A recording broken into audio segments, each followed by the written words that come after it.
TunePocket.com. Okay, ચાલો છોકરાઓ, આપણે આપણા ચેપ્ટરમાં આગળ વધીએ. તો આપણે આપણું ચેપ્ટર મીન્સ કે સરફેસ કેમેસ્ટ્રી, પૃષ્ઠ રસાયણ વિજ્ઞાનની શરૂઆત કરી છે. એ પૃષ્ઠ રસાયણ વિજ્ઞાનમાં આપણે સૌથી પહેલો ટોપિક અધિશોષણને કમ્પ્લીટ કરી દીધો છે. તો આજથી આપણે ટોપિક નંબર 2 ની શરૂઆત કરીશું. મીન્સ કે ચેપ્ટરને મેં 3 ટોપિકમાં ડિવાઈડ કર્યું છે. પહેલું છે અધિશોષણ, બીજું છે ઉદ્દીપન અને ત્રીજું છે કલીલ. તો એમાં ઇમ્પોર્ટન્ટ ક્વેશ્ચન કયા છે એ પણ હું તમને સાથે સાથે કહેતો જાઉં છું. એને કોઈ પણ હિસાબે ડુ ઓર ડાય તમારે કમ્પ્લીટ કરવા પડશે. રેડી છે? ચાલો તો વાત કરીએ ટોપિક નંબર 2, ઉદ્દીપન. શું છે ઉદ્દીપન? સમજવાનો પ્રયત્ન કરીએ કે ઉદ્દીપન શું છે. ચાલો સમજો. માની લો કે મારી પાસે છે પોટેશિયમ ક્લોરેટ KClO3. અને જ્યારે વિઘટન કરવામાં આવે છે ત્યારે બનતું હોય છે પોટેશિયમ ક્લોરાઇડ વત્તા ઓક્સિજન બનતું હોય છે. સમીકરણને બેલેન્સ કરવા માટે અહીંયા 2 મૂકા, અહીંયા 2 મૂકા, અહીંયા 3 મૂકા. આ રીતે તમારું સમીકરણ બેલેન્સ થઈ જશે. આ રિએક્શન કમ્પ્લીટ કરવા માટે મારે જે ઉર્જા આપવી પડતી હોય છે એ ઉર્જા 653 કેલ્વિનથી 873 કેલ્વિન તાપમાને પ્રોસેસ કરાવવી પડતી હોય છે. અને આ જે પ્રક્રિયા છે, મીન્સ કે આ જે વિઘટન પ્રક્રિયા છે, એ વિઘટન પ્રક્રિયા પાછી કેવી છે? ધીમી છે. પરંતુ જો આ પ્રક્રિયામાં આ જ રિએક્શનની અંદર હું થોડા પ્રમાણમાં એડ કરી દઉં MnO2, એટલે કે મેંગેનીઝ ડાયોક્સાઇડ. રિએક્શન તો 100% થશે જ, સેમ રિએક્શન થશે. પણ હવે ટેમ્પરેચરની જરૂર પડશે 473 થી 633 કેલ્વિન તાપમાન. અને સાથે સાથે પ્રક્રિયાનો વેગ બી કેવો બની જતો હોય છે? ઝડપી બની જતો હોય છે. તો આ જે રિએક્શન છે, રિએક્શન સૌથી જે પહેલી રિએક્શન છે જેમાં MnO2 જેવા પદાર્થની ગેરહાજરીમાં જ્યારે રિએક્શન કરવામાં આવે છે ત્યારે ટેમ્પરેચર પર ઘણું બધું આપવું પડતું હતું, સાથે સાથે પ્રોસેસ પણ ધીમી હતી. પરંતુ આ જ પ્રક્રિયા જ્યારે MnO2 જેવા એટલે કે મેંગેનીઝ ડાયોક્સાઇડ ઉમેરીને જ્યારે કરવામાં આવે છે ત્યારે પ્રક્રિયા ઝડપી બને છે. અને સાથે સાથે તાપમાન પણ નીચું જરૂર પડે છે. અને આ જે ઉમેરેલો જે મેંગેનીઝ ડાયોક્સાઇડ જે પદાર્થ છે એ મેંગેનીઝ ડાયોક્સાઇડ લખું છું પ્રક્રિયાને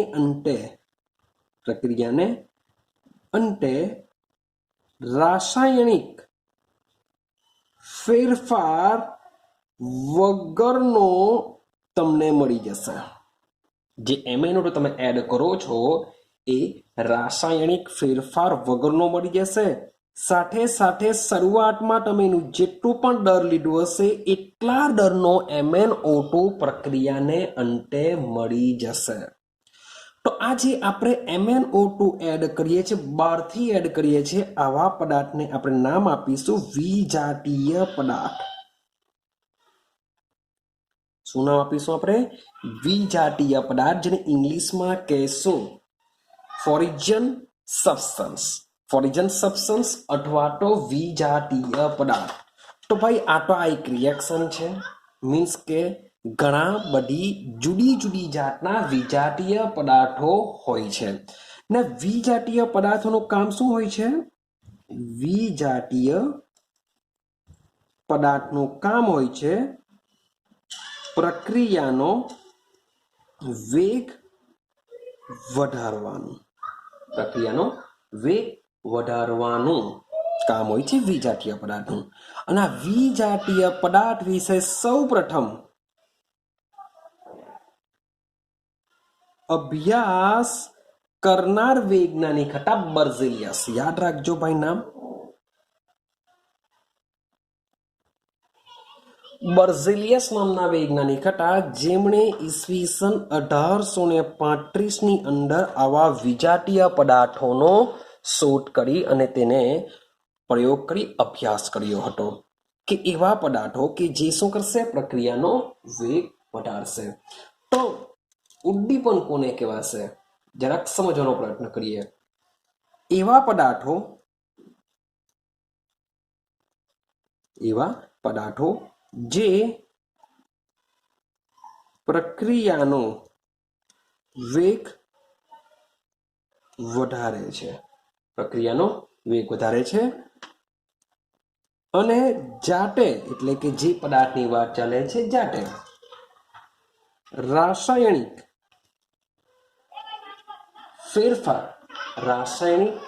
ફેરફાર બદલ્યા વગર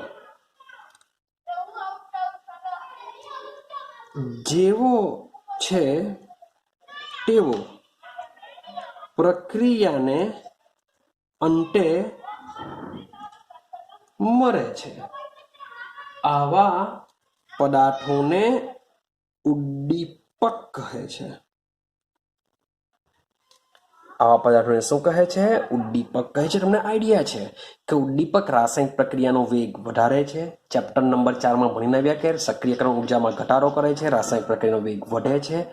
તો આ જે પદાર્થ છે પાછું યાદ કરો, ઉદ્દીપકમાં રાસાયણિક ગતિકીમાં સમજીને આવ્યા હતા કે ઉદ્દીપક રાસાયણિક પ્રક્રિયામાં ભાગ લે છે, સક્રિયકૃત સંકીર્ણ બનાવે છે, ખૂબ જ ક્ષણિક સમય માટે ઉદ્ભવે છે, પછી શું કરશે, વિઘટન પામીને નિપજમાં રૂપાંતર કરે છે. એવું અધિશોષણમાં બી સમજીને આવ્યા છે ઉદ્દીપક વિશે.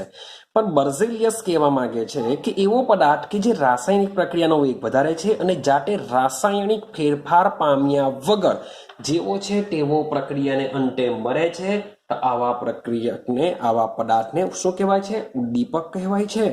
અને આ ઘટનાને આપણે કહેશું ઉદ્દીપન. એટલે કે ઉદ્દીપક રાસાયણિક પ્રક્રિયાનો વેગ વધારે છે, આ ઘટનાને કહેવામાં આવે છે ઉદ્દીપન. આટલું ક્લિયર થયું. ઉદ્દીપન આપણો જે ટોપિક છે ઉદ્દીપન એટલે કે ઉદ્દીપક જે રાસાયણિક પ્રક્રિયાનો વેગ વધારે છે, આ ઘટનાને કહેવામાં આવે છે ઉદ્દીપન. ક્લિયર થયું. ચાલો, ત્યાર પછી યાદ કરો, મેં તમને બે લગભગ લાસ્ટ ચેપ્ટરમાં મેં તમને 2 વર્ડ કીધેલા. એક છે સહ ઉત્સેચકો કીધેલું અને એક ઉદ્દીપક વિશે કીધેલું. સહ ઉત્સેચકો અને ઉદ્દીપક વિષ.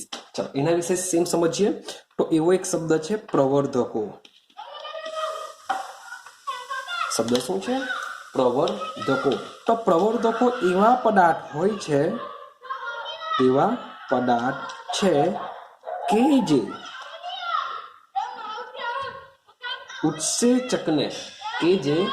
ઉત્સેચકને અથવા તો ઉદ્દીપકને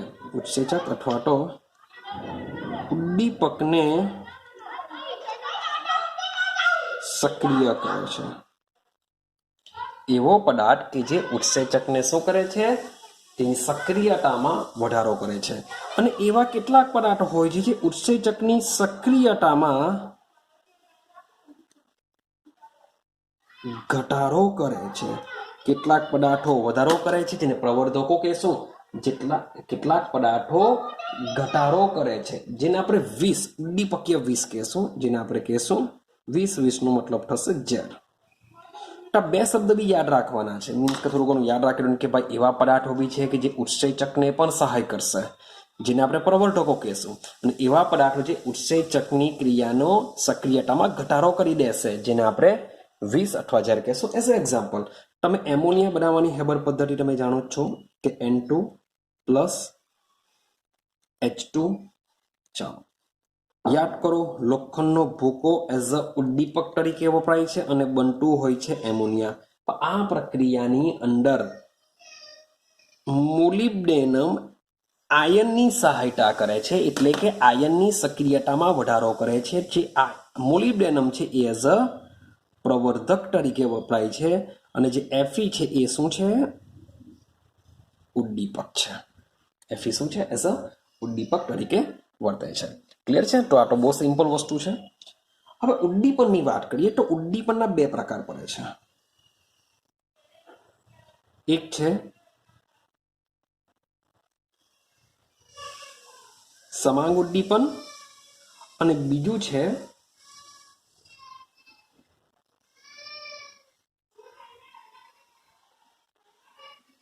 વિસમાંગ ઉદ્દીપન. એક છે સમાંગ ઉદ્દીપન અને વિસમાંગ ઉદ્દીપન. તો સમજીએ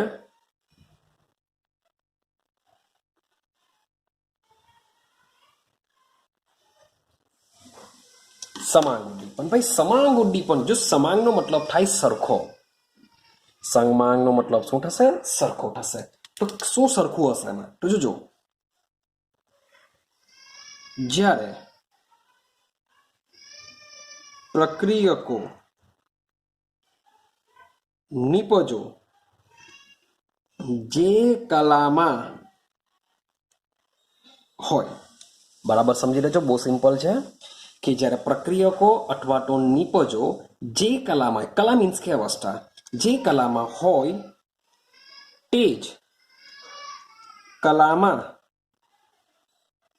ઉદ્દીપક આવેલો હોય તો આ ઉદ્દીપનને સમાંગ ઉદ્દીપન કહે છે. એકદમ સિમ્પલ છે કે તમારી રિએક્શનની અંદર પ્રક્રિયકો અથવા તો નિપજો જે કલામાં હોય તે જ કલામાં તમારો ઉદ્દીપક પણ આવેલો હોય તો આવા ઉદ્દીપનને સમાંગ ઉદ્દીપન કહેવાશે. એઝ અ એક્ઝામ્પલ સમજો. પહેલું, બાય લેડ ચેમ્બર વિધિમાં બનાવવામાં આવે છે સલ્ફ્યુરિક એસિડ. મીન્સ કે સલ્ફ્યુરિક એસિડ બનાવવાની બે પ્રોસેસ આપણે જોશું. એક જોશું લેડ ચેમ્બર વિધિ અને બીજી જોશું સંપર્ક પદ્ધતિ. આપણે જે પી બ્લોક એલિમેન્ટ્સમાં સમજવાનું છે એ છે સંપર્ક પદ્ધતિ. સેમ એ જ રીતની બીજી આવે છે લેડ ચેમ્બર વિધિ. તો લેડ ચેમ્બર વિધિમાં પણ જે સલ્ફર ડાયોક્સાઇડ છે એ સલ્ફર ડાયોક્સાઇડનું ઓક્સિડેશન કરીને તેનું રૂપાંતર સલ્ફર ટ્રાયોક્સાઇડમાં કરવામાં આવે છે. સામાં? લેડ ચેમ્બર વિધિ. તો લેડ ચેમ્બર વિધિમાં શું કરવામાં આવે છે? સલ્ફ્યુરિક એસિડ બનાવવામાં આવે છે. તો સલ્ફ્યુરિક એસિડ બનાવવા માટે સલ્ફર ડાયોક્સાઇડનું ઓક્સિડેશન સલ્ફર ટ્રાયોક્સાઇડમાં કરવાનું હોય છે. હવે સમજો ભાઈ, આ જે સલ્ફર ડાયોક્સાઇડ હોય છે ગેસ અવસ્થામાં હોય છે, O2 હોય છે ગેસ અવસ્થામાં હોય છે, સાથે સાથે સલ્ફર ટ્રાયોક્સાઇડ જે બને છે એ બી ગેસ અવસ્થામાં છે. મીન્સ કે તમે ચેક કરો, પ્રક્રિયકો અને નિપજો કેવી છે? એક સરખી કલામાં છે, એક સરખી અવસ્થામાં છે. અને ઉદ્દીપક તરીકે નાઇટ્રિક ઓક્સાઇડનો ઉપયોગ થાય છે, એ પણ કઈ અવસ્થામાં હોય છે? ગેસ અવસ્થામાં હોય છે. તમે ચેક કરશો, પ્રક્રિયકો અને નિપજો જે કલામાં છે તે જ કલામાં ઉદ્દીપક પણ છે. તો આ ઉદ્દીપન વિધિને સમાંગ ઉદ્દીપન કહેવાશે. આઈડિયા આવે છે? અને શું કહેશું આપણે? સમાંગ ઉદ્દીપન કહેશું. ચાલો સેમ વસ્તુ બીજું એક્ઝામ્પલ સમજવાનો પ્રયત્ન કરો. બીજું એક્ઝામ્પલ શું હશે? ચાલો હવે આપણે માની લઈએ કે એસ્ટરનું આપણે જળ વિભાજન કરીએ. એસ્ટરનો મતલબ શું થાય? કોમન એક્ઝામ્પલ લેવું છું R C double O R. હું કોમન એક્ઝામ્પલ લેવું છું આર સી ડબલ આર અને એસ્ટર કહેશું. એસ્ટરનું જળ વિભાજનનો મતલબ થાય આપણે શું એડ કરીશું? એની અંદર પાણી એડ કરીશું. તો આ જે રિએક્શન છે એ રિએક્શન એસિડ ઉદ્દીપકની હાજરીમાં થાય છે. એસિડ ઉદ્દીપકની હાજરીમાં થાય છે. મીન્સ કે તમે કોઈ પણ એક પ્રકારનો એસિડ લઈ શકો છો. અહીંયા લઈ લઈએ આપણે HCl ઉદ્દીપક.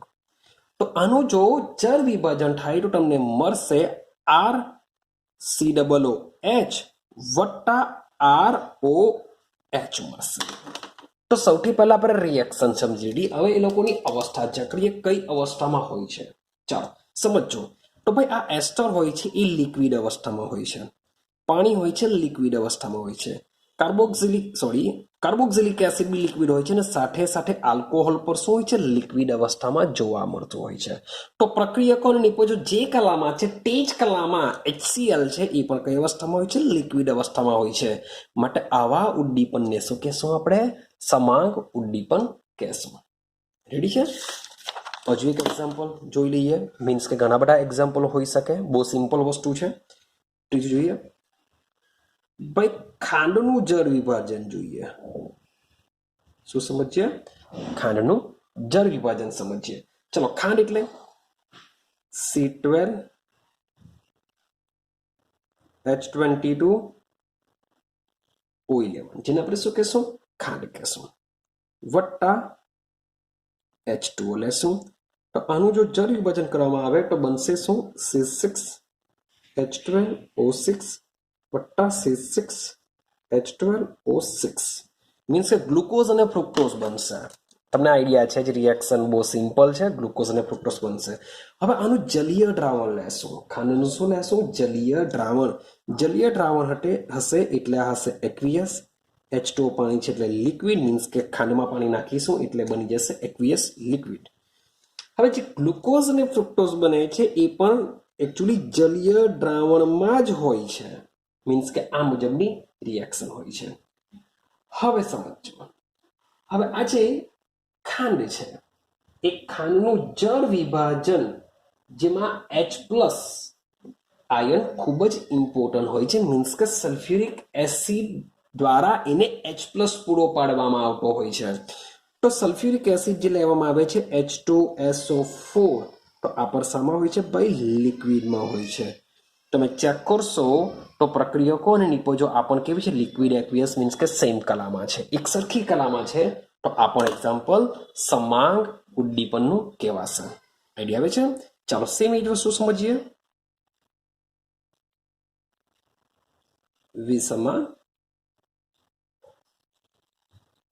વિસમાંગ ઉદ્દીપન શું છે તેને સમજીએ.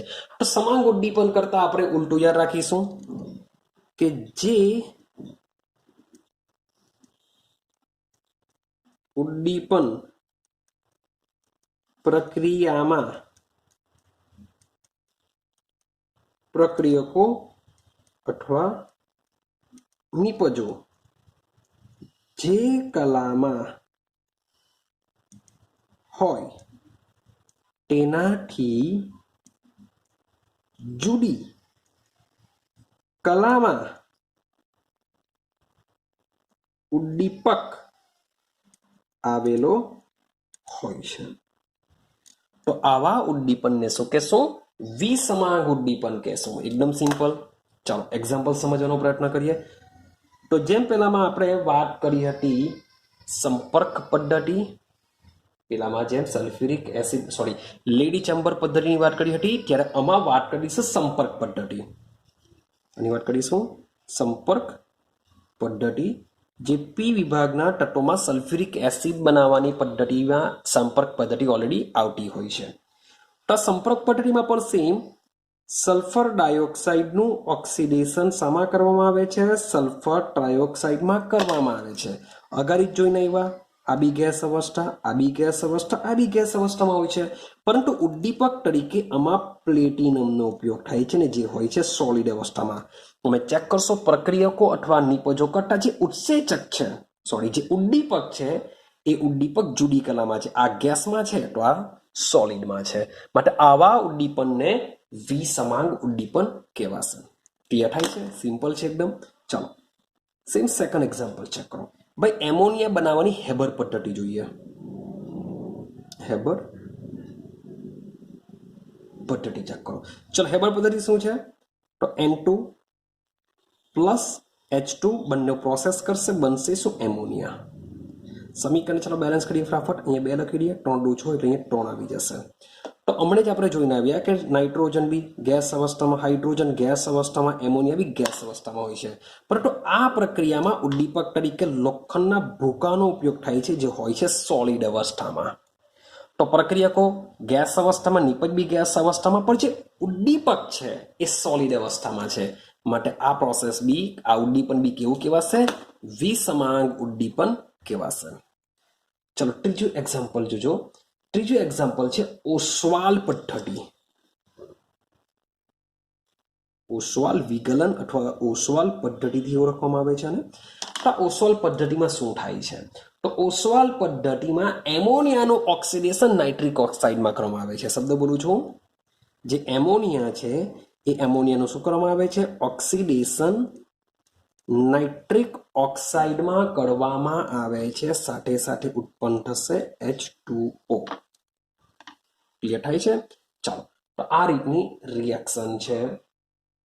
સમીકરણ હું બેલેન્સ કરતો નથી, તે છતાં બીજો કરી દઈએ તો 4 4 5 અને અહીંયા આવશે 6 6 6 10 6 9 12 4 તાલી 12 ઓકે તો આ રીતની રિએક્શન હોય છે હવે રિએક્શનની મેઇન સમજવાનું છે સ્ટેટ એમોનિયા તમારો ગેસ અવસ્થામાં આવશે ઓક્સિજન તમારો ગેસ અવસ્થામાં આવશે નાઇટ્રિક ઓક્સાઇડ ગેસ અને આ પણ ગેસ ઓક્સાઇડમાં આવશે પણ જે ઓસ્વાલ પદ્ધતિમાં વાપરવામાં આવે છે પ્લેટિનમ ગોજ એટલે કે પ્લેટિનમ ગોજ તરીકે તમે પ્લેટિનમ યાદ રાખી શકો છો જે કઈ અવસ્થામાં હોય છે સોલિડ અવસ્થામાં હોય છે તો ચેક કરો પ્રક્રિયકો કરતા જે ઉદ્દીપક છે એની અવસ્થા જુદી છે જુદી અવસ્થામાં બંને છે માટે આ ઉદ્દીપનને પણ શું કહેવામાં આવે છે વિસમાંગ ઉદ્દીપન કહેવામાં આવે છે મીન્સ ક્વેશ્ચન પૂછાઈ જાય કે ઉદ્દીપન એટલે શું અને તેના પ્રકારો ઉદાહરણ સહિત સમજાવો તો ઉદ્દીપનની વ્યાખ્યા આપવાની છે ઉદ્દીપક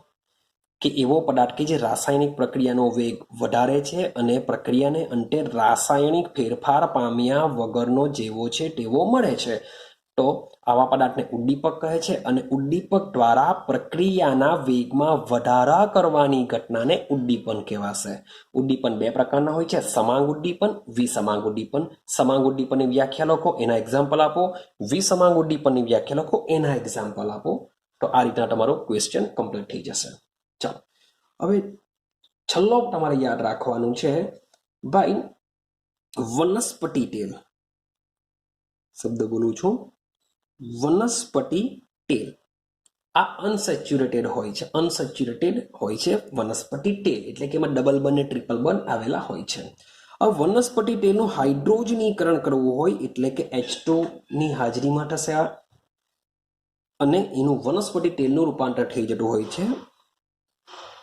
વનસ્પતિ ઘીની અંદર ચાલો તો અવસ્થા ચેક કરજો ભાઈ વનસ્પતિ તેલ ભાઈ લિક્વિડમાં હોય છે ડાયહાઇડ્રોજન વાયુ હોય છે ગેસમાં હોય છે અને વનસ્પતિ ઘી જે બનતું હોય છે પાછું સોલિડ અવસ્થામાં બનતું હોય છે આના માટે ભાઈ હાઇડ્રોજનીકરણ કરવા માટે યાદ કરો 11 સાયન્સનેસ નિકલ ઉદ્દીપકનો ઉપયોગ કરીએ છીએ આપણે હાઇડ્રોજનીકરણ કરવા માટે નિકલ ઉદ્દીપક ને આ જે નિકલ ઉદ્દીપક છે નિકલ ધાતુ સમજવા મળશે સોલિડમાં જોવા મળશે તો ચેક કરો પ્રક્રિયકો અને જે ઉદ્દીપકો છે એ કઈ અવસ્થા છે જુદી જુદી અવસ્થામાં છે તો આવા ઉદ્દીપનને શું કહેશું આપણે વિસમાંગ ઉદ્દીપનથી ઓળખીએ છીએ ક્લિયર છે તો આવો એક ક્વેશ્ચન મીન્સ કે પૂછી શકાય કે ઉદ્દીપન એટલે શું ઉદ્દીપનના પ્રકારો ઉદાહરણ સહિત સમજાવો ક્લિયર છે ચાલો હવે બીજી વાત કરીએ બીજો ક્વેશ્ચન જોઈએ હવે આપણે સમજવાનો પ્રયત્ન કરીશું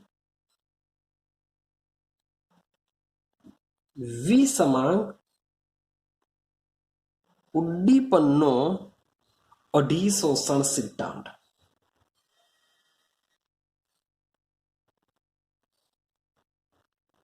ચલો સમજો બરાબર સમજવાનો પ્રયત્ન કરજો એકવાર સમજી લેશો તો આના વિશે ઇઝીલી તમે લખી શકશો જો પૂછાય તો કે વિસમાંગ ઉદ્દીપનનો બીજો શબ્દ છે વિસમાંગ ઉદ્દીપન આપણે સમાંગ ઉદ્દીપનની વાત નથી કરતા વિસમાંગ ઉદ્દીપનની વાત કરીએ છીએ પછી વિસમાંગ ઉદ્દીપન છે એ કેવી રીતના થાય છે કેવી રીતના એની સપાટી પર અધિશોષણ થાય છે એના વિશે સમજવાનું છે તો આના માટે બે વસ્તુ શીખીશું પહેલાના સમયમાં શું હતું ને હાલના સમયમાં શું છે યાદ કરો હું તમને વારંવાર કહેતો હતો 11 સાયન્સની અંદર પણ કે આ જે ઉદ્દીપક છે એ ઉદ્દીપક રાસાયણિક પ્રક્રિયાનો વેગ વધારે છે પ્રક્રિયામાં ભાગ લેતો નથી જેવો છે તેવો મળે છે આવું આપણે બોલતા હતા પણ 12 સાયન્સની અંદર આપણે રાસાયણિક ગતિકીની અંદર ભણીને આવ્યા કે ભાઈ ઉદ્દીપક પર રાસાયણિક પ્રક્રિયામાં ભાગ લે છે તો મીન્સ કે બે માન્યતા હતી બે સિદ્ધાંતો હતા એક તો જૂનો સિદ્ધાંત છે અને હાલનો આધુનિક સિદ્ધાંત છે તો આ બંને સિદ્ધાંતનો સમન્વય કરીને આપણે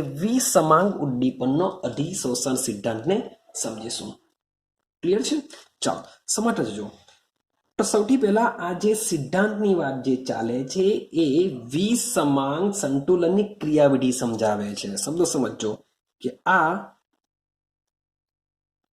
સિદ્ધાંત વિસમાંગ ઉદ્દીપનની ક્રિયાવિધિ સમજાવે છે કે કેવી રીતના વિસમાંગ ઉદ્દીપન થાય છે એને સમજવા માટે આ સિદ્ધાંત ખૂબ જ કામ લાગે છે રેડી છે હવે સૌથી પહેલા મેં તમને વાત કરી કે આપણે બે સિદ્ધાંતનો સમન્વય કરીશું એક તો જૂનો અને પછી હાલનો. ચલો તેનાથી આપણે આધુનિક સિદ્ધાંત બનાવીશું. પહેલા વાત કરીએ જૂના સિદ્ધાંત વિશે કે જૂનો સિદ્ધાંત શું સમજાવે છે. તો જૂના સિદ્ધાંત મુજબ જે ઉદ્દીપન છે એ ઉદ્દીપન અધિશોષણ સિદ્ધાંત તરીકે જાણીતો હતો. જૂનો સિદ્ધાંત ઉદ્દીપન અધિશોષણ સિદ્ધાંત તરીકે જાણીતો હતો. અને એવું આપણે માનવામાં આવતું, જો શબ્દ બોલું છું, એવું માનવામાં આવતું હતું કે જે વાયુમય અથવા તો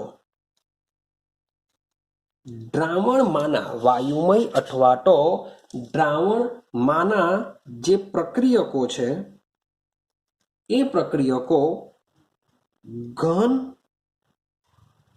ઉદ્દીપકની સપાટી પર અધિશોષિત થાય છે. શું માનવામાં આવતું જૂના સિદ્ધાંતમાં કે કોઈ પણ વાયુમય પ્રક્રિયક લઈ લો અથવા તો દ્રાવણમાંના પ્રક્રિયકો લઈ લો, જે શું કરે છે, ઘન ઉદ્દીપકની સપાટી ઉપર અધિશોષિત થાય છે. ચલો અધિશોષિત તો થશે. હવે સપાટી પર શું થવાનું? માની લો કે મારી પાસે આ ઉદ્દીપક છે, તો ઉદ્દીપકની સપાટી ઉપર આ વાયુમય પ્રક્રિયકો અથવા દ્રાવણમાંના પ્રક્રિયકો આ રીતના અધિશોષિત થતા જશે. અધિશોષિત થતા જઈને આ જે સપાટી છે એ સપાટીની ઉપર એની સાંદ્રતામાં શું કરશે? વધારો કરશે. સાંદ્રતામાં વધારો કરે. હવે અધિશોષણ થવાને લીધે, શબ્દ બોલું છું, અધિશોષણ થવાને લીધે આ ઉદ્દીપકની સપાટીના જે પ્રક્રિયકો છે એ શું કરશે? ઉષ્મા મુક્ત કરશે. કેમ? કારણ કે અધિશોષણ કેવી ઘટના છે? ઉષ્માક્ષેપક ઘટના છે. એટલે કે અધિશોષણ થશે ત્યારે ઉષ્મા મુક્ત કરે છે. અને આ જે ઉષ્મા મુક્ત થાય છે એ ઉષ્મા શું કરે છે? પ્રક્રિયાના વેગ વધારવામાં મદદ કરતી હોય છે એવું માનવામાં આવતું હતું. આઈડિયા આવે છે?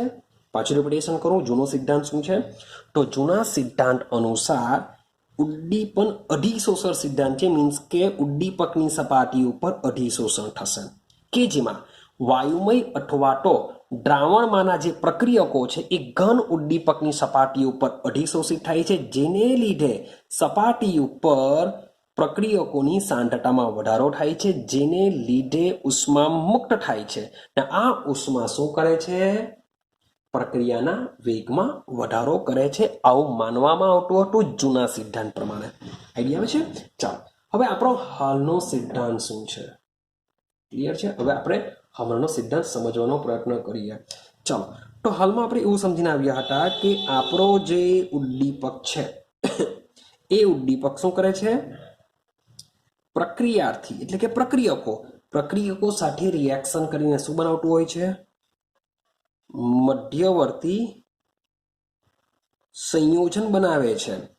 આ જે મધ્યવર્તી સંયોજન હોય છે જે ખૂબ જ ઓછા સમય માટે ઉત્પન્ન થયું હોય છે, આનું શું થઈ જશે? વિઘટન થશે. અને વિઘટન થઈને રૂપાંતર થઈ જશે નિપજ વત્તા ફરીથી પાછો તમને ઉદ્દીપક મળી જશે. એવું આપણે ચેપ્ટર નંબર 4 રાસાયણિક ગતિકીની અંદર આવો અભ્યાસ કરીને આપણે આવ્યા છે. ક્લિયર છે? ચાલો, તો આ હાલની વાત ચાલે છે કે હાલમાં આવું થઈ રહ્યું છે, પણ આની ઉપરથી બનાવવામાં આવ્યો છે આધુનિક, શબ્દ બોલું છું, આધુનિક અધિશોષણ સિદ્ધાંત બનાવવામાં આવ્યો છે. આધુનિક અધિશોષણ સિદ્ધાંત. તો જે આ આધુનિક અધિશોષણ સિદ્ધાંત છે, આ રીતના જે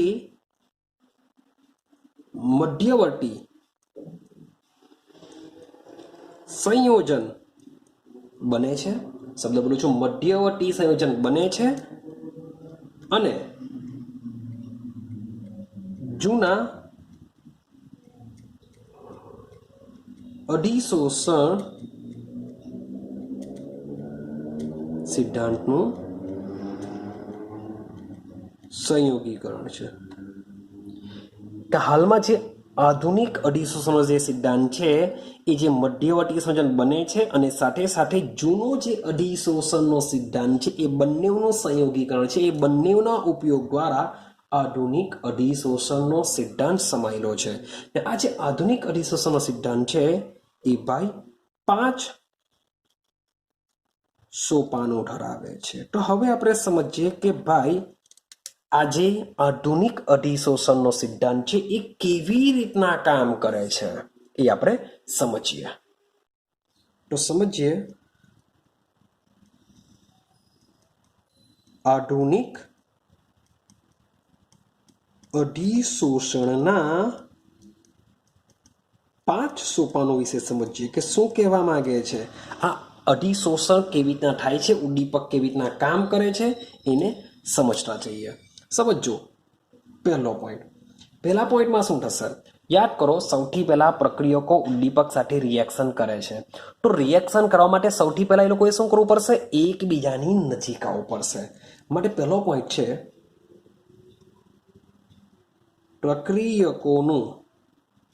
પ્રક્રિયકોનું ઉદ્દીપકની સપાટી તરફ પ્રસરણ. પ્રક્રિયકોનું ઉદ્દીપકની સપાટી તરફ પ્રસરણ એટલે કે પ્રક્રિયકો શું કરશે? ઉદ્દીપકની સપાટીની નજીક જશે. ચાલો, નજીક ગયા. બીજો પોઈન્ટ, નજીક જઈને શું થશે? તો જે ઉદ્દીપકની સપાટી પર, શબ્દ બોલું છું, ઉદ્દીપકની સપાટી પર પ્રક્રિયકના અણુનું શું થશે? પછી નજીક જવાથી અધિશોષણ થશે. આઈડિયા આવતી ગઈ હશે, ઇમેજિનેશન કરો. સૌથી પહેલા ઉદ્દીપક અને પ્રક્રિયકો એકબીજાની નજીક આવશે. ઉદ્દીપકની સપાટી ઉપર પ્રક્રિયકના અણુનું શું થશે? અધિશોષણ થશે. ચાલો, તો અધિશોષણ કેવી રીતે થશે? અધિશોષણ થવાને લીધે શું થશે? મધ્યવર્તી સંયોજન ના નિર્માણ દ્વારા ઉદ્દીપકની સપાટી પર શું થશે? રાસાયણિક પ્રક્રિયાનું થવું. આવું કરીએ કે ઉદ્દીપક પ્રક્રિયકનું અધિશોષણ થવાને લીધે એક મધ્યવર્તી સંયોજન બનશે અને મધ્યવર્તી સંયોજનના નિર્માણ થવાને લીધે ઉદ્દીપકની સપાટી પર શું ચાલુ થઈ જશે? રાસાયણિક પ્રક્રિયા થઈ જશે. ચલો રાસાયણિક પ્રક્રિયા થવા લાગે તો બનશે શું? નિપજ બનશે. પછી નિપજ જે બનેલી છે એ નિપજનું શું થશે? તો ઉદ્દીપકની સપાટી પરથી જે નિપજ બની ગઈ છે એ નિપજનું અપશોષણ થવું. શું થવું? અપશોષણ થવું. એટલે કે જેટલી પણ નિપજ બની ગયેલી છે એ નિપજ ઉદ્દીપકની સપાટી છોડીને ઉપર ચાલી જશે, એટલે કે છૂટી થઈ જશે. માટે એટલી સપાટી એની બ્લેન્ક થવાની, એટલી સપાટી ખાલી થવાની. તો એ ખાલી સપાટી ઉપર શું થશે? નવા પ્રક્રિયકના અણુઓનું અધિશોષણ થઈ શકે. તો ઉદ્દીપકની સપાટી પરથી નિપજનું અપશોષણ થવું અને પરિણામે ફરીથી પ્રક્રિયક માટે સપાટી પ્રાપ્ય થવી. આઈડિયા આવે છે? ફરીથી પ્રક્રિયક માટે સપાટી પ્રાપ્ય થશે. તો શોર્ટ એન્ડ સિમ્પલ આ 4 સિદ્ધાંતને સમજાવ. માન લો કે મારી પાસે આ રિએક્ટન્ટ છે અને મારી પાસે આ ઉદ્દીપકની સપાટી છે, આ છે એન્ઝાઇમ. તો સૌથી પહેલા શું થશે? પહેલો પોઈન્ટ સમજાવે છે એકબીજાની નજીક આવશે. નજીક આવવાથી આ જે પ્રક્રિયક છે એ પ્રક્રિયક શું કરશે? એન્ઝાઇમની સપાટી ઉપર અધિશોષણ પામશે. અધિશોષણ પામશે તો આ લોકો એકબીજા સાથે શું કરશે? ત્રીજો પોઈન્ટ, મધ્યવર્તી સંયોજનનું નિર્માણ કરે. મધ્યવર્તી સંયોજન જો બને તો પછી એનું ફરીથી પાછું વિઘટન થઈને આમાંથી શું બની જશે? પ્રોડક્ટ પી બની જશે. મીન્સ કે આરનું કન્વર્ઝન થઈ જશે પ્રોડક્ટ પીમાં. જેવી પ્રોડક્ટ પી બની જશે એ પ્રોડક્ટ પી શું કરશે? ઉદ્દીપકની સપાટીને છોડીને ઉપર ચાલી જશે, જેને લીધે નવો પ્રક્રિયક ફરીથી પાછો ઉદ્દીપકની સપાટી પર આવી શકે અને ફરીથી નિપજ બનવાનું ચાલુ રહેશે. આઈડિયા આવે છે? ચાલો હવે જરાક જોજો 5મો પોઈન્ટ કે આ રીતના નિપજનું અપશોષણ થવું. તો જે રિએક્શન છે પ્રક્રિયાના નિપજનું ઉદ્દીપકની સપાટીથી દૂર પ્રસરણ થવું. તો આ રીતના 5 પોઈન્ટ આધુનિક અધિશોષણના સિદ્ધાંતમાં સમાયેલા છે કે હાલમાં જે ઉદ્દીપક વપરાય છે એમાં કઈ મુજબની રિએક્શન થાય છે. તો આ 5 સોપાનો દ્વારા રિએક્શન થતી હોય છે. ક્લિયર થાય છે? હા કે ના? ચાલો હવે સમજો. તો પહેલા પોઈન્ટમાં આપણે એવું કીધેલું છે કે ભાઈ ઉદ્દીપકની સપાટી ઉપર અધિશોષણ થાય છે. તો પાછી સેમ કન્ડિશન મેં આગળના વિડીયોમાં વાત કરેલી છે કે જે ઉદ્દીપક છે એ ઉદ્દીપકમાં બી શું હોવાનું કે આ રીતના એના મોલેક્યુલ બધા ગોઠવાયેલા હશે. સમજીએ આપણે જે આપણે અધિશોષણમાં તમને સમજાવેલું હતું એ જ વસ્તુ ઉદ્દીપકમાં બી કામ કરતું હોય છે કે ઉદ્દીપકની અંદર જે અંદરના જથ્થાના અણુ હોય છે આ અણુઓ શું કરે છે? સમતુલિત આકર્ષણ બળ ધરાવે છે. પાછું રિપીટેશન કરો. માની લો આ મોલેક્યુલની વાત કરતો હું તો આ બાજુથી એટ્રેક્શન કરશે, આ બાજુથી એટ્રેક્શન કરશે, આ નીચેથી એટ્રેક્શન કરશે, આ ઉપરથી એટ્રેક્શન કરશે. આ રીતનું એટ્રેક્શન થતું હોય છે. માટે પરિણામી આકર્ષણ બળ કેવું થઈ જાય? શૂન્ય થઈ જાય. પણ જે સપાટીના મોલેક્યુલ હોય છે એ સપાટીના મોલેક્યુલમાં ડાબી બાજુના અને જમણી બાજુ એકબીજાની અસરને નાબૂદ કરશે, પણ આની ઉપર મીન્સ કે કોઈ જાતના આકર્ષણ બળ નથી, પણ નીચે તરફ શું કરશે? આકર્ષણ બળ લાગશે.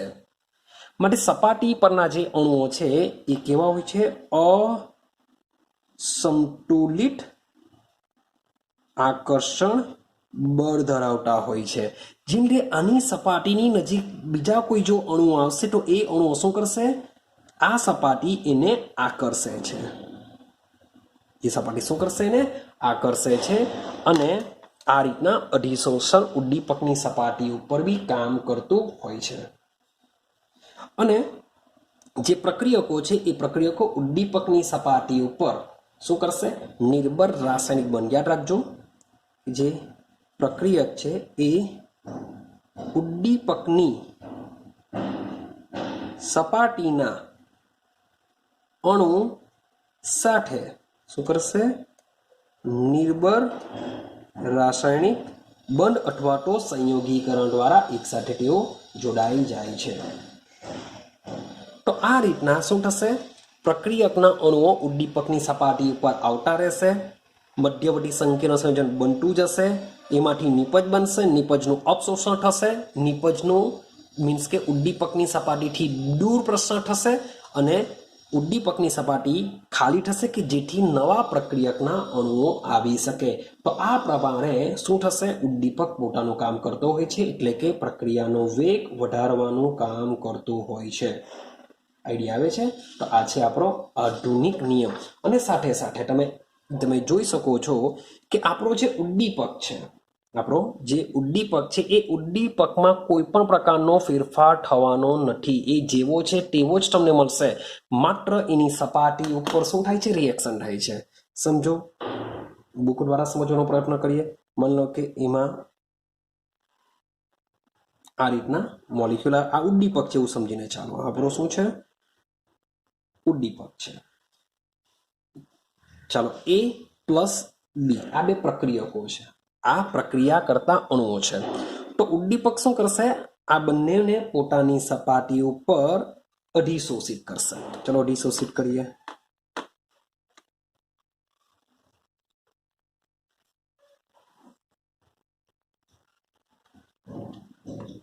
તો અહીંયા A ને જોડી A અહીંયા અધિશોષિત થશે, અહીંયા B અધિશોષિત થશે. ચાલો હવે આ જે પ્રક્રિયકો છે એ પ્રક્રિયકો શું કરશે? મીન્સ કે સંકીર્ણ બનશે. સંકીર્ણમાં શું થવાનું? તો સંકીર્ણમાં જે બે પ્રક્રિયકો છે એ બે પ્રક્રિયકો શું કરશે? એકબીજા સાથે રિએક્શન કરશે અને એકબીજા વચ્ચે બંધ બનાવી દેશે. શું કરશે? એકબીજા સાથે બંધ બનાવી દેશે. અને કહેશું મધ્યવર્તી સંયોજન, અને કહેશું મધ્યવર્તી. હવે આ જે મધ્યવર્તી જે બન્યું છે મીન્સ કે જો નિપજ બની ગયો, તો આ જે નિપજ બન્યું છે, હવે નિપજનું થશે અપશોષણ. નિપજનું અપશોષણ થવાથી એ અને બી, જો પેલા પ્રક્રિયકો એ અને બી અલગ અલગ હતા, હવે બંનેને જોડાઈને આ શું બની ગયું? નિપજ બની. અહીંયા શું થાય છે?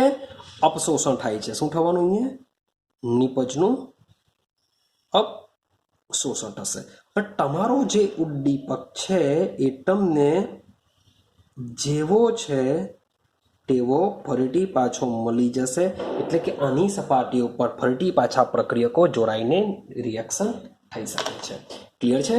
તો આ રીતના વિસમાંગ ઉદ્દીપનનો અધિશોષણ સિદ્ધાંત સમાયેલો છે, જે બે નિયમો મીન્સ કે જૂનો નિયમ, હાલનો નિયમ ભેગો થઈને આધુનિક અધિશોષણનો સિદ્ધાંતનો સમાવેશ કરેલો છે, જેમાં 5 પોઈન્ટ આ રીતના આવેલા હોય છે.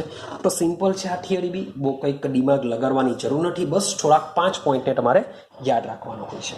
ક્લિયર છે? ચાલો આગળની વાત કરીએ, સમજો. બીજું કે આ જે આધુનિક અધિશોષણનો સિદ્ધાંત છે એ ઉદ્દીપક કેવી રીતના કામ કરે છે એને સમજાવી શકે છે, પરંતુ પ્રવર્ધકો કેવી રીતના ભાઈ હેલ્પ કરે છે ઉદ્દીપકને, સાથે સાથે ઉદ્દીપકીય વિષ એટલે કે ઝેર એ કેવી રીતના કામ કરે છે, તો એના વિશે કંઈ પણ જાતની ઇન્ફોર્મેશન આપતું નથી. યાદ રાખજો. તો આ જે નિયમ છે એ નિયમ માત્ર ને માત્ર ઉદ્દીપક કેવી રીતના કામ કરે છે એને જ સમજાવે છે. ક્લિયર છે? ચાલો તો આજના વિડીયોના આપણે લાસ્ટ પોઈન્ટની ચર્ચા કરીએ. બરાબર સમજવાનો પ્રયત્ન કરજો કે આપણો જે ઘન ઉદ્દીપનની જે ક્રિયા છે એની કેટલીક ખાસિયતો છે. ઘન ઉદ્દીપકની શું છે ખાસિયતો જરાક સમજો. તો આપણે બે વસ્તુઓમાં શીખવાની છે. શું છે? બે વસ્તુ. પહેલી વસ્તુ છે સક્રિયતા. પહેલી વસ્તુ શું છે? સક્રિયતા. અને બીજી વસ્તુ છે વર્ણાત્મકતા, સિલેક્ટિવિટી. બહુ મજાનું છે. ચાલો તો પહેલા વાત કરીએ સક્રિયતા. તો સક્રિયતા મીન્સ કે સક્રિય મીન્સ કે જે ઉદ્દીપક છે એ પ્રક્રિયકના અણુઓ માટે કેવો હોવો જોઈએ? સક્રિય હોવો જોઈએ. બાકી સક્રિય જો ન હશે તો કઈ નહીં થશે. માની લો કે મારી પાસે આ પ્રક્રિયક છે, એ શું કરે છે? ઉદ્દીપકની નજીક જાય છે. આ રિએક્ટન્ટ છે, આ એન્ઝાઇમ છે. પણ આ એન્ઝાઇમ અને રિએક્ટન્ટ વચ્ચેની સપાટી ઉપર મજબૂત બંધ જ ન બને તો ભાઈ મધ્યવર્તી નિપજ બનવાની નથી. સાથે સાથે એવું પણ નહીં થવું જોઈએ કે આ જે રિએક્ટન્ટ છે એ એન્ઝાઇમની સપાટી ઉપર રિએક્શન કરવા આવે છે તો એકદમ જ મજબૂતાઈથી જોડાઈ જાય છે. જો એકદમ મજબૂતાઈથી જોડાઈ જાય તો ભાઈ એનું મધ્યવર્તી નિપજ બી બનશે, પણ નિપજ ફરીથી પાછું એનું અપશોષણ થવાનું નથી, જેથી બીજા નવા પ્રક્રિયકના અણુઓ આની સપાટી ઉપર આવી શકતા નથી. આઈડિયા આવે છે કે આ જે રિએક્ટન્ટ છે એ ખૂબ જ મજબૂતાઈથી આની સાથે જોડાઈ ગયું. મજબૂતાઈથી જોડાઈ જાય તો આનું અપશોષણ થવાનું નથી. જો અપશોષણ જ નહીં થાય તો આ એન્ઝાઇમ પછી કામ આવવાનો નથી. મારે સક્રિયતાનો મતલબ એવો થશે કે જે રિએક્ટન્ટ અને એન્ઝાઇમ વચ્ચે જે રાસાયણિક બંધ બનતો હોય છે એવો બનવો જોઈએ કે જે બહુ નિર્બળ પણ ન હોય, સાથે સાથે પ્રબળ પણ ન હોય. તો યોગ્ય પ્રબળતા ધરાવતો બંધ રચાવવો જોઈએ જે ઉદ્દીપકની સક્રિયતા ડિસાઇડ કરે છે. તો સમજીએ. તો ઉદ્દીપકની સક્રિયતાનો મતલબ એવો આપણે સમજીશું કે રાસાયણિક અધિશોષણની પ્રબળતા. જેટલો રાસાયણિક અધિશોષણની પ્રબળતા વધુ હશે એટલી સક્રિયતા વધુ હશે. જેટલી પ્રબળતા ઓછી હશે એટલી સક્રિયતા કેવી હશે? ઓછી હશે. તો મેં તમને 2 પોઈન્ટ કીધા કે જે પ્રક્રિયકો છે એ પ્રક્રિયકો ઉદ્દીપકની સપાટી પર, શબ્દ બોલું છું, પ્રક્રિયકો ઉદ્દીપકની સપાટી પર પ્રબળતાથી અધિશોષિત થવા જોઈએ. પહેલેથી એ વાત થઈ ગઈ, જો એકબીજા સાથે પ્રબળતાથી જોડાતા જ ન હોય તો ભાઈ રિએક્શન પોસિબલ નહીં થશે. મીન્સ કે એન્ઝાઇમનું કંઈ કામ નહીં લાગશે એમાં. બીજું કે માનો કે આ પ્રક્રિયકો અને ઉદ્દીપકની સપાટી પર હવે પ્રબળતાથી અધિશોષિત થાય છે.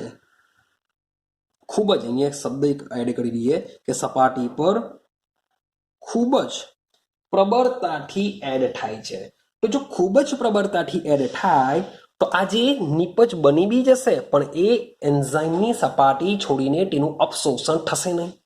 જો અપશોષણ ન થાય તો નવા પ્રક્રિયકના અણુઓ ઉદ્દીપકની સપાટી ઉપર અધિશોષિત માટે જગ્યા ન રહેશે, અથવા તો આ જે રિએક્ટન્ટ અથવા જે પ્રોડક્ટ બની ગઈ હશે તેની ગતિશીલતા કેવી થઈ જશે? ઓછી થઈ જશે. ગતિશીલ જ ન રહેશે, કારણ કે એકબીજા સાથે પ્રબળતાથી બંધ બનાવી દીધેલો હોય છે. માટે પ્રક્રિયકની ઉદ્દીપક સાથેની જે પ્રબળતા છે એ યોગ્ય હોવી જોઈએ, કારણ કે જેટલી યોગ્ય હશે એટલી જ એની સક્રિયતા કેવી રહેશે? યોગ્ય રહેશે. આઈડિયા આવે છે? ચાલો, તો મોટે ભાગે એવું પ્રયોગો દ્વારા જાણવા મળ્યું છે કે યાદ રાખજો, એક પોઈન્ટ યાદ રાખવું પડશે કે જે હેલોજિનેશન પ્રક્રિયામાં, શબ્દ છે હેલોજિનેશન પ્રક્રિયામાં જે ઉદ્દીપકીય સક્રિયતા છે કે હેલોજિનેશન પ્રક્રિયા જે છે તેમાં ઉદ્દીપકીય સક્રિયતા સમૂહ 5 થી સમૂહ 11 ની ધાતુ સાથે વધે છે. જે હેલોજિનેશન પ્રક્રિયામાં જે સક્રિય ધાતુ વપરાતી હોય છે એ સમૂહ 5 કરતાં સમૂહ 6 ની ધાતુની સક્રિયતા વધારે, સમૂહ 6 કરતાં સમૂહ 7 ની વધારે, સો ઓન એ રીતના વધતી જતી હોય છે. એટલે કે 5 થી લઈને સમૂહ 11 સુધીના ધાતુ તત્વોની સક્રિયતા વધારે હોય છે. પણ તેમ છતાં બી યાદ રાખજો, સમૂહ 7 થી સમૂહ 9 ની જે ધાતુ છે એની આ પ્રક્રિયામાં સક્રિયતા કેવી હોય છે? વધુ હોય છે. એટલે કે સમૂહ 5 કરતાં સમૂહ 7 ની જો ધાતુ ઉદ્દીપક તરીકે જો ઉપયોગ કરવામાં આવે તો સમૂહ 5માં જે રાસાયણિક પ્રક્રિયાનો વેગ વધારે છે એના કરતાં સમૂહ 7ની જે ધાતુ છે એ રાસાયણિક પ્રક્રિયાનો વેગ વધુ વધારતી હોય છે. એક્ઝામ્પલ તરીકે H2+O2 બનતું હોય છે પાણી. આ પાણી ક્યારે બનશે? પ્લેટિનમ જેવા ઉદ્દીપકની હાજરી હશે તો પ્રક્રિયા વેગ ઝડપી બનતો હોય છે, જેને કહેશું આપણે પદાર્થની સક્રિયતા. ક્લિયર છે? ચાલો, બીજો એક પોઈન્ટ છે વર્ણનાત્મકતા. વર્ણનાત્મકતાને ઇંગ્લિશમાં કહેવામાં આવે છે સિલેક્ટિવિટી. મીન્સ કે ગુજરાતી વર્ડ કરતાં એનો ઇંગ્લિશ વર્ડ તમને યાદ રાખવામાં ઇઝી પડશે. સિલેક્ટિવિટી મીન્સ કે સિલેક્ટ કરશે. સિલેક્ટિવિટી મીન્સ કે શું કરશે? સિલેક્ટ કરશે. હવે એક વસ્તુ સમજાવી દઉં કે આપણે બોડીમાં જે પ્રોટીન હોય છે એ પ્રોટીનનું વિઘટન ખાલી પેપ્સિન નામનો ઉત્સેચક જ કરી શકે છે. પેપ્સિન નામનો ઉત્સેચક જ પ્રોટીનનું શું કરી શકે છે? વિઘટન કરી શકે છે. આવે છે? જેમ કે પ્રાણીઓના બોડીમાં સેલ્યુલોઝ હોય છે. પ્રાણીઓની બોડી, હે ભાઈ, આપણી બોડીની વાત નથી કરતો, પણ ગાય ભેંસની બોડીમાં જે સેલ્યુલોઝ આવેલો હોય છે, મીન્સ કે સેલ્યુલોઝ એ લોકો ખાવામાં ઉપયોગ કરે છે, તો એ સેલ્યુલોઝનું પાચન કરવા માટે સેલ્યુલેઝ નામનો ઉત્સેચક હોય છે. અહીં આવે છે? તો તમે આ સેલ્યુલેઝને જો એમ કહો કે ભાઈ તું પ્રોટીનનું વિઘટન કર, અને પ્રોટીનનું વિઘટન કરવા માટેનો જે ઉદ્દીપક છે એને તમે એમ કહો કે તમે સેલ્યુલોઝનું તું ભાઈ વિઘટન કર, તો એ વસ્તુ કામ કરવાના નથી. તો પર્ટિક્યુલર ઉત્સેચકનું, શબ્દ બોલું છું, પર્ટિક્યુલર ઉત્સેચક અથવા ઉદ્દીપકનું કામ બાય ફિક્સ હોય છે. ફિક્સનો મતલબ એમ થાય કે એને જે કામ આપવામાં આવ્યું હોય તે જ કામ કરે, બીજાનું કામ કરી શકતો નથી. કે ભાઈ પ્રોટીએઝનું કામ છે પ્રોટીનનું વિઘટન કરવાનું, તો પ્રોટીએઝને તમે એમ કહો કે ભાઈ ચરબીનું વિઘટન કર, તો ભાઈ નહીં કરશે. એના માટે લિપિડ મીન્સ કે લાઇપેઝ નામનો ઉત્સેચકની જ જરૂર પડે. આઈડિયા આવે છે કંઈ? તો સેમ એ જ રીતના આપણા જે ઉત્સેચકો હોય છે એ પણ કેવા હોય છે? વર્ણનાત્મક હોય છે. હવે કેવી રીતના સમજો, હું થોડીક એક્ઝામ્પલ રિએક્શન લખું છું. પેલી રિએક્શન કે ભાઈ મારી પાસે માન લો કે કાર્બન મોનોક્સાઇડ છે, ગેસ અવસ્થામાં છે, એનું હાઇડ્રોજન સાથે રિએક્શન કરાવું છું અને બને છે CH4 પ્લસ H2O. આ પણ ગેસ, આ પણ ગેસ, આ પણ ગેસ અવસ્થામાં. સેમ કાર્બન મોનોક્સાઇડની રિએક્શન સેમ ફરીથી પાછું H2 સાથે કરાવું છું અને બનતું છે CH3OH. ભાઈ ક્વેશ્ચન માર્ક કેમ? આ બંને વચ્ચે તો આ કેમ બન્યું? ત્રીજી રિએક્શન ચેક કરો. CO ગેસ, સમજતા જજો. CO gas plus H2 gas, આ બે વચ્ચે પ્રક્રિયા કરવામાં આવી તો બન્યું HCHO ગેસ. તો ભાઈ પ્રક્રિયકો તો સરખા છે, તેમ છતાં તમે એની પર ચેક કરશો તો કેવી મળતી હોય છે? જુદી જુદી મળતી હોય છે. તો ભાઈ તમે કાર્બન મોનોક્સાઇડ અને ડાયહાઇડ્રોજનને ભેગા કરશો. માની લો કે તમારે ફોર્માલ્ડિહાઇડ બનાવવો હોય કે મિથેનોલ બનાવવો હોય કે મિથેન બનાવવાનો હોય, તેનો આધાર તમે કયા ઉદ્દીપકનો ઉપયોગ કરો છો એના ઉપર રહેશે.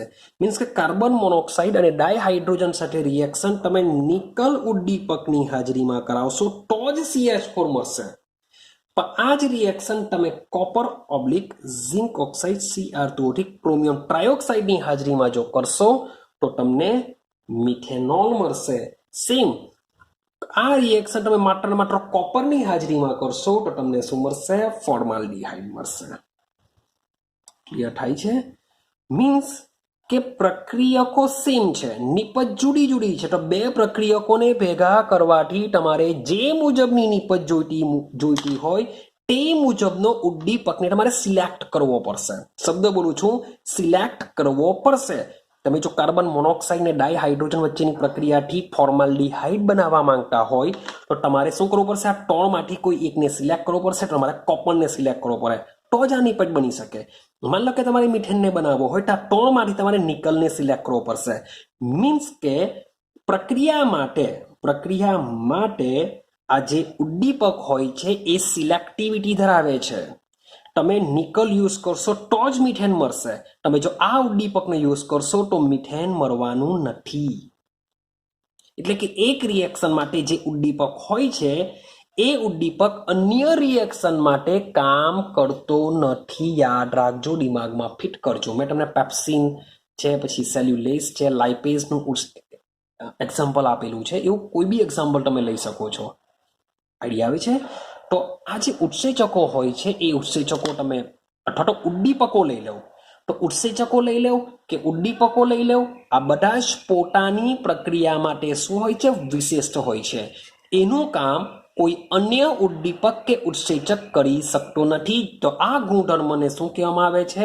ઉદ્દીપક અથવા ઉત્સેચકનું વર્ણનાત્મક તરીકે ઓળખવામાં આવે છે. આઈડિયા આવે છે? તો ઘન ઉદ્દીપકના 2 પોઈન્ટ બી ઇમ્પોર્ટન્ટ છે. એક છે સક્રિયતા અને બીજો હોય છે વર્ણનાત્મકતા. ક્લિયર છે? તો બસ આજના વિડીયોમાં આપણે આટલે સુધી જ રાખીશું. નેક્સ્ટ વિડીયોની અંદર હવે આકાર વર્ણનાત્મકતા છે, ઉત્સેચક ઉદ્દીપનનું ક્રિયાવિધિ, આપણે લાક્ષણિકતા સમજીશું, ક્રિયાવિધિ સમજીશું. મીન્સ કે નેક્સ્ટ વિડીયોની અંદર આપણે ઉદ્દીપનને આપણે કમ્પ્લીટ કરી દઈશું. ક્લિયર છે? તો મળીશું આપણે નેક્સ્ટ વિડીયોની અંદર.